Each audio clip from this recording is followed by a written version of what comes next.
الحمد للہ رب العالمین والعاقبۃ للمتقین والصلاۃ والسلام علی سید الانبیاء والمرسلین وعلی آلہ وصحابہ اجمعین، اما بعد، فاعوذ باللہ من الشیطان الرجیم، بسم اللہ الرحمن الرحیم۔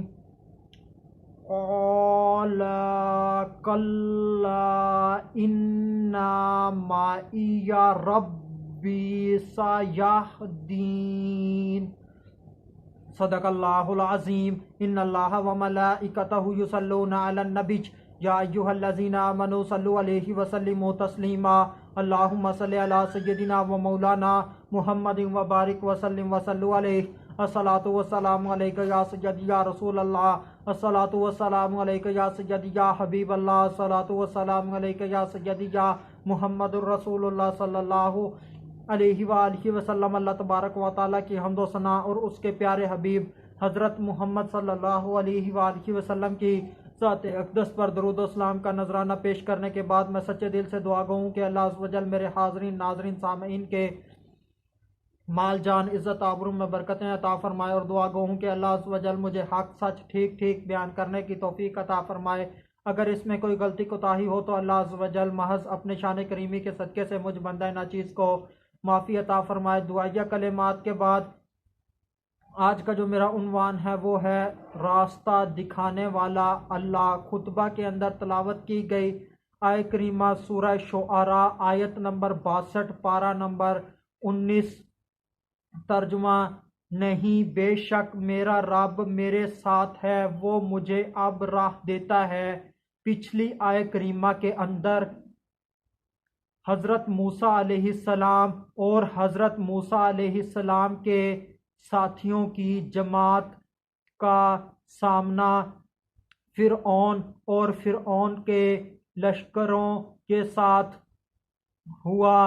دونوں جماعتوں نے ایک دوسرے کو دیکھ لیا، ان کا آمنا سامنا ہوا، تو حضرت موسیٰ علیہ السلام کے ساتھی جو تھے وہ پریشان ہو گئے اور انہوں نے کہا کہ اب تو ہم پکڑے گئے۔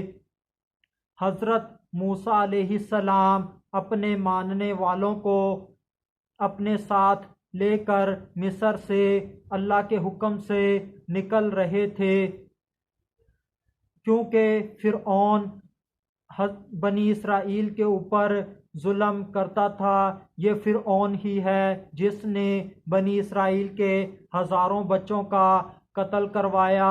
یہ وہی فرعون ہے جو بنی اسرائیل کو مختلف دردناک سزائیں دیا کرتا تھا۔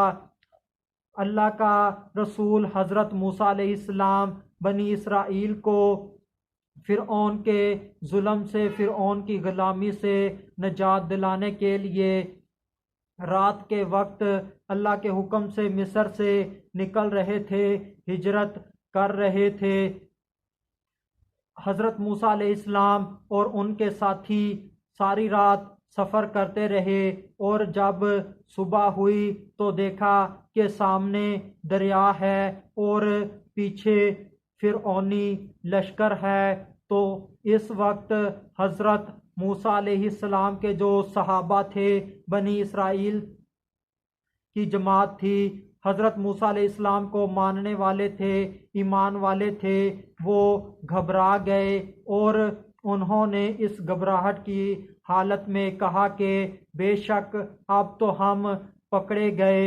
تو اس وقت حضرت موسیٰ علیہ السلام کا اللہ پر جو بھروسہ تھا وہ بہت کامل تھا، یقین کامل تھا۔ تو حضرت موسیٰ علیہ السلام نے ان سے فرمایا، بنی اسرائیل سے فرمایا، ہرگز نہیں، تم ہرگز نہیں پکڑے جاؤ گے۔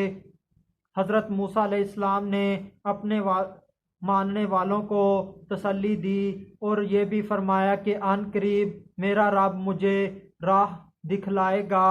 اللہ کی ذات پر بھروسہ ہر شخص کا ایک جیسا نہیں ہوتا، جیسے ہر شخص کی جسمانی طاقت مختلف ہوتی ہے، اسی طرح ہر شخص کا اللہ کی ذات پر بھروسہ، اللہ کی ذات پر یقین یہ ایک جیسا نہیں ہوتا۔ کہاں اللہ کا عظیم الشان رسول جسے اللہ کا خاص قرب حاصل ہے، جس سے اللہ نے کلام فرمایا، اس کا اللہ کی ذات پر بھروسہ کتنا زیادہ عظیم ہوگا، شانوں والا ہوگا، اور کہاں ایک عام بندہ مومن کا بھروسہ، ایک عام بندہ مومن کا بھروسہ رسول کے سامنے تو ایسے ہی ہے جیسے کچھ بھی نہ ہو، یعنی کہ جو رسول کا اللہ کی ذات پر بھروسہ ہوتا ہے وہ بہت زیادہ ہوتا ہے، بہت کامل اور اکمل ہوتا ہے۔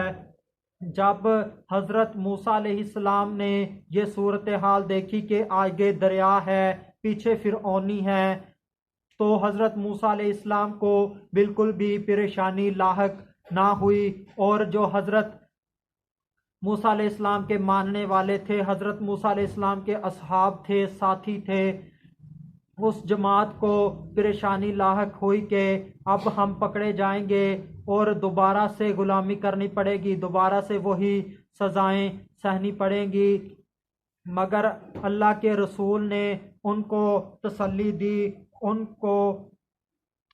ان کے اوپر شفقت فرمائی اور ان کے ڈر کو دور فرمایا۔ بھروسہ بہت بڑی چیز ہے، بھروسہ صرف اللہ ہی کی ذات کے اوپر کرنا چاہیے، کیونکہ اس کے علاوہ جو کچھ بھی ہے وہ فانی ہے، وہ ختم ہو جائے گا۔ اللہ کے علاوہ کسی پر بھروسہ کرنا یہ عقل کی پختگی نہیں، عقل کی پختگی یہی ہے کہ بندہ اللہ پر ہی بھروسہ کرے۔ اللہ پر جو بندہ بھروسہ کرتا ہے اللہ تعالیٰ اس کے لیے آسائشیں پیدا فرماتا ہے، اس کے لیے آسانیاں پیدا فرماتا ہے، اس کے دنیا کے بھی غم دور ہوتے ہیں، قبر کے بھی غم دور ہوتے ہیں، حشر کا بھی خوف و غم ختم ہوتا ہے، اور وہ آخرت میں کامیاب ہوتا ہے۔ اللہ پاک اس کو جنت عطا فرماتا ہے جو اللہ پر بھروسہ کرتا ہے، اور جو اللہ کے علاوہ پر بھروسہ کرتا ہے جب وہ اس کا بھروسہ توڑ دیتا ہے تو اس کو بہت تکلیف ہوتی ہے، اور وہ پریشان ہوتا ہے اور وہ مایوس ہوتا ہے کہ مجھے اس کے اوپر بھروسہ نہیں کرنا چاہیے تھا۔ اور ہر کسی کے اوپر بھروسہ کر لینا یہ بھی پاگل پن ہے، کیونکہ کوئی اس قابل بھی نہیں ہوتا کہ اس کے اوپر بھروسہ کیا جائے۔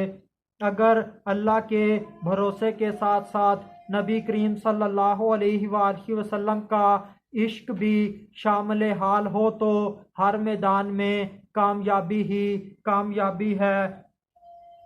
راستہ دکھانے والی ذات اللہ ہی کی ہے، راستہ پر چلانے والی ذات اللہ ہی کی ہے، وہ اللہ ہی ہے جو اپنے بھولے بھٹکے بندوں کو صحراؤں کے اندر، جنگلوں کے اندر راستہ دکھاتا ہے، راستے کو اوپر چلاتا ہے اور ان کو منزل مقصود تک پہنچا دیتا ہے۔ اللہ صرف راستہ دکھاتا نہیں، راستے کے اوپر چلاتا بھی ہے، کیونکہ اگر کسی کو صرف راستہ دکھا دیا جائے ہو سکتا ہے وہ راستے سے ہٹ جائے، پھر منزل پر نہ پہنچے، بلکہ اللہ اپنے بندوں کو راستہ دکھانے کے ساتھ ساتھ راستے کے اوپر چلاتا ہے تاکہ وہ فلاح پا جائیں۔ فلاح وہی پاتے ہیں جو ایمان والے ہوتے ہیں۔ آخر میں اللہ پاک سے دعا ہے کہ اللہ پاک ہمیں صرف اللہ ہی کی ذات کے اوپر بھروسہ کرنے کی توفیق عطا فرمائے۔ وما علینا الا البلاغ المبین۔